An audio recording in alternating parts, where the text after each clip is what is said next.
పశ్చిమ గోదావరి జిల్లా పెద్దమైనవాని లంక గ్రామంలో కేంద్ర మంత్రి నిర్మలా సీతారామన్ పర్యటించారు. పర్యటనలో భాగంగా వైసీపీ ప్రభుత్వానికి చురుకులు అందించారు.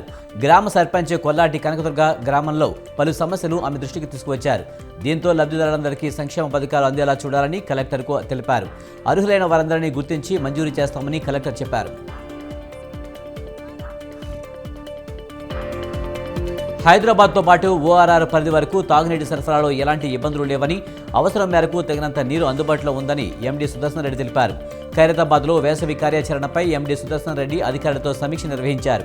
నగరంతో పాటు ఓఆర్ఆర్ లోపలి గ్రామాల ప్రజలకు ఇబ్బందులు లేకుండా తగిన చర్యలు చేపడుతున్నట్లు తెలిపారు. మంచిర్యాల జిల్లా గోదావరి నది ఒడ్డున సమ్మక్క సారలమ్మ జాతరకు అన్ని ఏర్పాట్లు చేశామన్నారు మున్సిపల్ వైస్ చైర్మన్ సల్లా మహేష్. ఈ నెల 21 నుంచి 24వ తేదీ వరకు జాతరకు ఎమ్మెల్యే ప్రేమసాగరరావు ఆదేశాలతో భక్తులకు ఎలాంటి ఇబ్బందులు కలగకుండా భారీ బందోబస్తు చేస్తున్నట్టు మహేష్ చెప్పారు. ఈ జాతరకు సుమారుగా 5 లక్షలకు పైగా భక్తులు వచ్చే అవకాశం ఉండడంతో అధికారులు అన్ని ఏర్పాట్లు చేస్తున్నారు. ఉమ్మడి నెల్లూరు జిల్లా నాయుడుపేటలో దొంగలు హల్చల్ చేశారు. 2 బైకులను అవలీలగా అపహరించుకుని వెళ్లారు. 2 రోజుల్లో 2 బైకులను ఎత్తుకు వెళ్లారు. కొంతమంది యువకులు ఒక ముఠాగా ఏర్పడి బైకులను టార్గెట్ చేసుకుని దొంగతనాలకు పాల్పడుతున్నారు. వరుస దొంగతనాలతో నాయుడుపేట పట్టణంలో ప్రజలు బెంబేలెత్తిపోతున్నారు. మేడ్చల్ జిల్లా జీడిమెట్ల పోలీస్ స్టేషన్ పరిధి సుభాష్ నగర్లో ఈ నెల 9న జరిగిన యసిన్ బేగ్ హత్య కేసును పోలీసులు ఛేదించారు. నిందితుడు ఫేకు ఖాన్ను పోలీసులు అరెస్ట్ చేశారు. మధ్యమత్తులో స్నేహితుల మధ్య జరిగిన గొడవే హత్యకు కారణమని బాలానగర్ ఏసీపీ హనుమంతరావు తెలిపారు. డ్రమ్ములు కోసే కత్తితో ఫేకు ఖాన్ దాడి చేయడంతో అక్కడికక్కడే యసిన్ బేగ్ మృతి చెందాడు.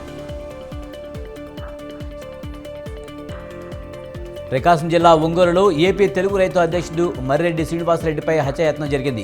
శ్రీనివాసరెడ్డిని దొండగులు కత్తితో పొడిచి తీవ్రంగా గాయపరిచారు. ఆర్థిక లావాదేవీల కారణంగానే శ్రీనివాసరెడ్డిపై జిమ్స్ ఆసుపత్రి యజమాని రామచంద్రారెడ్డి హత్యాయత్నం చేశారు. శ్రీనివాసరెడ్డిపై తొలుత రామచంద్రారెడ్డి రాడుతో దాడి చేశాడని, తర్వాత ఆసుపత్రి సిబ్బంది కత్తి రాడుతో తీవ్రంగా గాయపరిచారు.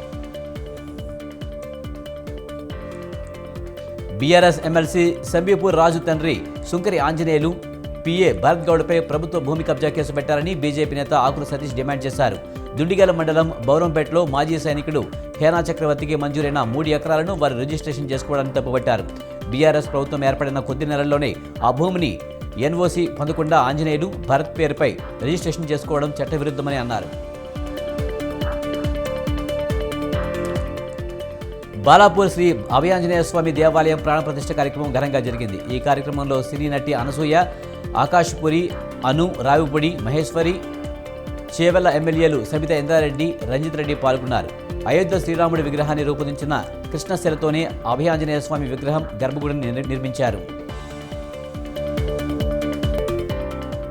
విశాఖ నగరంలో సంచలన సంఘటన జరిగింది. విశాఖలో మొట్టమొదటిసారిగా బ్లాక్ కరెన్సీ మాఫియా ఆటకట్టించారు స్పెషల్ బ్రాంచ్ పోలీసు అధికారులు. నల్లని కాగితాలను కరెన్సీ నోట్లుగా తయారు చేస్తామంటూ మోసం చేసేందుకు ప్రయత్నించిన 2 స్పెషల్ బ్రాంచ్ పోలీసులు పట్టుకున్నారు. వారి నుంచి కోట్లాది రూపాయలు స్వాధీనం చేసుకున్నారు. ఎయిర్పోర్ట్, కాకాని నగరం భారీగా ఈ బ్లాక్ కరెన్సీని పట్టుకున్నారు. చిత్తూరు జిల్లా తవనంపల్లి పోలీస్ స్టేషన్ పరిధిలో అక్రమంగా రవాణా చేస్తున్న కర్ణాటక మద్యను పోలీసులు స్వాధీనం చేసుకున్నారు. జిల్లా ఎస్పీ పి జాషువా ఆదేశాల మేరకు దాడులు నిర్వహించిన పోలీసులు చిత్తూరు హైవేపై ముద్దాయి ఏ ఉదయ్ కుమార్, గణేష్, విఘ్నేష్లను అరెస్ట్ చేశారు. 1,06,000 విలువ చేసే 302 లీటర్ల కర్ణాటక మద్యంతో పాటు ఒక కారును స్వాధీనం చేసుకున్నారు. మేడ్చల్ జిల్లా కేసర పోలీస్ స్టేషన్ పరిధిలో జరిగిన రోడ్డు ప్రమాదంలో 2కి తీవ్ర గాయాలు తగిలాయి. రామలింగపల్లి నుంచి కేసర వస్తున్న టాటా ఎలక్ట్రిక్ కారు అతివేగంతో మొదట బైక్ను ఢీకొట్టింది. అనంతరం చెట్టును ఢీకొట్టడంతో కారులో ఉన్న డ్రైవర్ నవీన్, బైక్పై ఉన్న వ్యక్తి తీవ్రంగా గాయపడ్డారు. కారు రామలింగపల్లికి చెందిన హేమంత్ రెడ్డిగా గుర్తించారు.